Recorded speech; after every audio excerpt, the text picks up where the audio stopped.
வந்து grounded beef. இங்கே நான் இது வரைக்கும் கேள்விப்பட்ட வரைக்கும் ரொம்ப யம்மியாக டேஸ்ட்டாக இருக்கிறது வந்து இந்த கிரவுண்டட் பீஃபு. இந்த மாதிரி எப்படி பாருங்கள், அந்த அரைச்சி தோசை மாதிரி தட்டி வச்சுருக்காங்க. இது அப்படியே நீங்கள் அவனில் வச்சு எடுக்க வேண்டியதுதான்.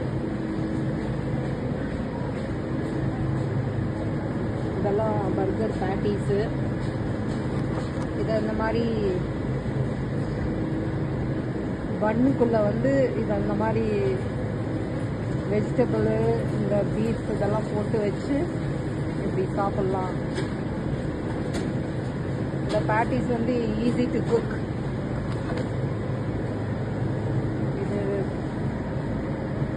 இது என்னதுன்னு பார்த்தா இது வந்து ஆடு. இது எப்படி இருக்கு பார்த்தீங்களா? இருங்க கையில் எடுத்து காட்டுறேன்.